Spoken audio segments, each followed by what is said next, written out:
آج ہم آپ کو لے کے چلتے ہیں حج کے مبارک سفر کے پہلے دن یعنی یوم الترویہ کے روح پرور مناظر پر۔ یہ دن کون سا ہے؟ حاجی کہاں جاتے ہیں؟ کیا اعمال کرتے ہیں؟ اور اس دن کی روحانی حقیقت کیا ہے؟ ویڈیو کو آخر تک ضرور دیکھیں کیونکہ آپ کو وہ معلومات ملے گی جو شاید پہلے نہ سنی ہو۔ حج کا پہلا دن یعنی 8 ذی الحجہ، جسے یوم الترویہ کہتے ہیں۔ ترویہ کا مطلب ہے پانی جمع کرنا۔ زمانہ جاہلیت اور اوائل اسلام میں حاجی اس دن پانی جمع کرتے تھے کیونکہ اگلے ایام میں منا، عرفات اور مزدلفہ میں پانی کی قلت ہوتی تھی۔ اسی نسبت سے اس دن کو یوم الترویہ کہا جاتا ہے۔ یہ دراصل حج کے اعمال کا باقاعدہ آغاز ہے جس میں حاجی احرام باندھ کر منا روانہ ہوتے ہیں۔ حجاج کرام 8 ذی الحجہ کو ترویہ کا دن یہاں گزارتے ہیں۔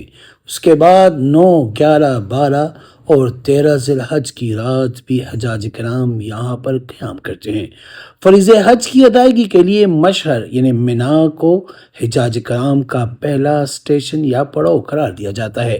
حجاج کرام 8 ذی الحجہ کو ترویہ کا دن یہاں گزارتے ہیں۔ اس کے بعد 9، 11، 12 اور 13 ذی الحجہ کی رات بھی حجاج کرام یہاں یعنی منا پر قیام کرتے ہیں۔ یہی وجہ ہے کہ پرانے دور میں عربوں میں یہ مشہور ہو گیا تھا کہ ایسا مقام جہاں لوگ جمع ہو اسے منا کہا جائے گا۔ حج کے حوالے سے مشعر المنا کی ایک اپنی تاریخ اور دینی اہمیت ہے۔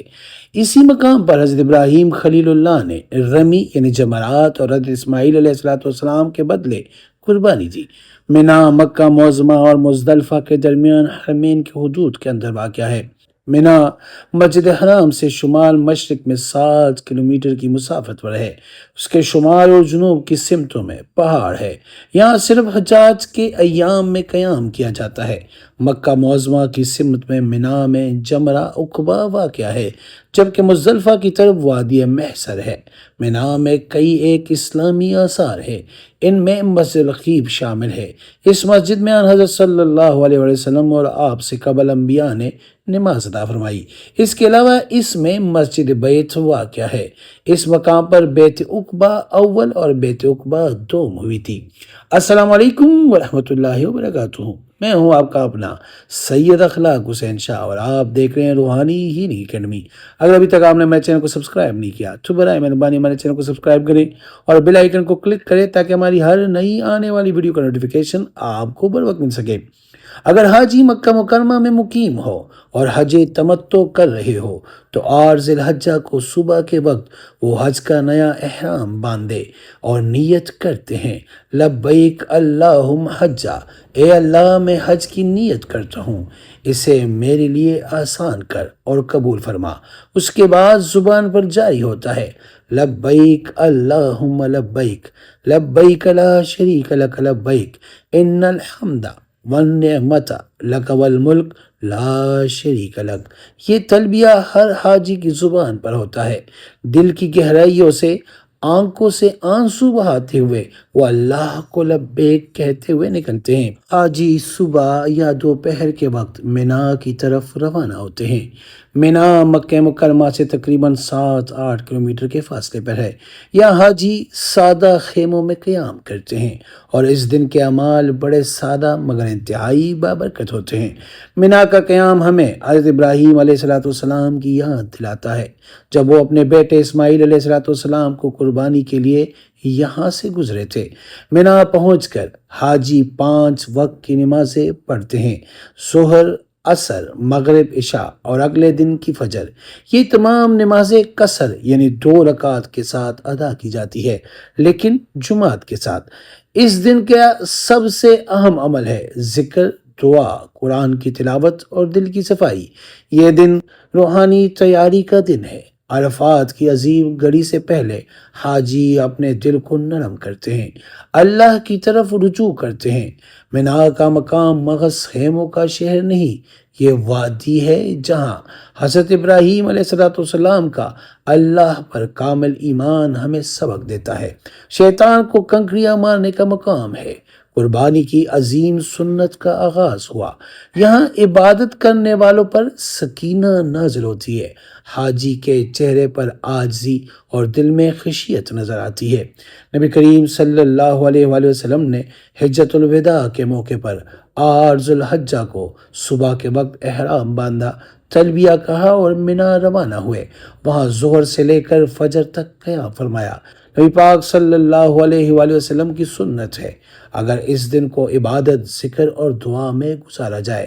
یہ دن ہمیں نبی کریم صلی اللہ علیہ وآلہ وسلم کے اسوہ حسنہ پر چلنے کا موقع فراہم کرتا ہے۔ منا میں رات گزارنا حاجی کے لیے انتہائی اہم مرحلہ ہے۔ یہ رات پرسکون ہوتی ہے لیکن روحانی طور پر نہایت متحرک، دعائیں مانگی جاتی ہے، آنکھوں سے آنسو بہتے ہیں، دل اللہ کی طرف متوجہ ہوتے ہیں۔ حاجی دل میں اگلے دن کے عرفات کی تیاری کرتے ہیں جو حج کا عظیم رکن ہے۔ یوم ترویہ کا دن ہمیں سادگی، اطاعت اور روحانی تیاریوں کا درس دیتا ہے۔ یہ ہمیں یاد دلاتا ہے کہ اللہ کا قرب حاصل کرنے کے لیے دنیا کی آسائی اور شوق کے پیچھے چھوڑنا پڑتا ہے۔ اس دن کا اصل مقصد ہے اللہ کا ذکر، دعا اور دل کی صفائی۔ حاجی اپنے رب کی طرف متوجہ ہوتے ہیں اور اس کے سامنے عاجزی سے جھکتے ہیں۔ یہ دن عرفات سے پہلے روحانی تیاری کا دن بھی کہا جاتا ہے۔ اس مقام سے قربانی، رمی اور تسلیم و رضا کی روح جری ہے۔ حج کا سفر عبادتوں کا سفر ہے اور اس کی شروعات یوم الترویہ سے ہوتی ہے۔ 8 ذو الحجہ کی صبح حاجیوں کے دلوں میں ایک خاص سکون اور بے قراری ساتھ ساتھ ہوتی ہے۔ حج کا احرام باندھنا محض کپڑے بدلنا نہیں بلکہ نیتوں کا لباس پہننا ہے۔ جب حاجی لبیک اللہم لبیک کہتے ہیں تو لگتا ہے جیسے زمین و آسمان گواہ بنا رہے ہیں۔ منا کی طرف چلتے قدم ابراہیمی سنت کا عکس بن جاتے ہیں۔ منا سادہ خیموں کا شہر لیکن روحانیت کا دریا ہے۔ یہاں نہ کوئی بادشاہ ہے نہ فقیر، سب اللہ کے بندے بن کر آتے ہیں۔ منا میں ہر طرف ایک ہی صدا گونجتی ہے، یا اللہ تو راضی ہو جا۔ 5 نمازیں، سادگی کے ماحول میں عبادت کا اصل ذائقہ یہی ہے۔ حاجی اس دن نہ بازاروں میں نکلتے ہیں نہ تفریح کرتے ہیں، بس رب کے حضور ہوتے ہیں۔ ہر دعا قبول ہونے کے انتظار میں ہر آنکھ اشکبار ہوتی ہے۔ منا کا قیام ایک تربیت ہے، اللہ کی رضا پر راضی رہنے کی تربیت۔ یہاں دنیا کی آسائشیں نہیں مگر دل کو جنت کی ٹھنڈک ملتی ہے۔ حج کے اس دن کا مقصد ہے دلوں کو صاف کرنا، نیتوں کو پاک کرنا۔ یہی وہ دن ہے جب انسان خود کو مٹی سے بھی کم تر محسوس کرتا ہے اور اللہ سے عظمت مانگتا ہے۔ نبی کریم صلی اللہ علیہ وآلہ وسلم نے حجۃ الوداع کے موقع پر بھی یہی راستہ اختیار کیا تھا۔ منا میں رات گزارنا ایسا ہے جیسے رب کے آسمانی مہمان بن جانا۔ حاجی جب رات کو سوتے ہیں تو ان کے جسم خیمے میں ہوتا ہے مگر روح رب کے عرش کے سائے میں۔ اگلے دن عرفہ، حج کا سب سے بڑا دن، اس دن کی تیاری اسی رات میں ہوتی ہے۔ یوم الترویہ دراصل رب کی طرف بڑھنے کا پہلا عملی قدم ہے۔ آئیے ہم سب دعا کریں، یا اللہ ہمیں بھی اپنے گھر کا دیدار نصیب فرما اور حج کی سعادت عطا فرما، آمین۔ میری دعا ہے کہ جو بھی اس ویڈیو کو دیکھے اللہ پاک ان کو بار بار حرمین شریفین کی بادب حاضری نصیب فرمائے اور اللہ پاک ان کے دل کی تمام جائز مرادیں پوری فرمائے اور اللہ پاک ان کو ہر قسم کی پریشانیوں سے محفوظ رکھے، آمین۔ جزاک اللہ۔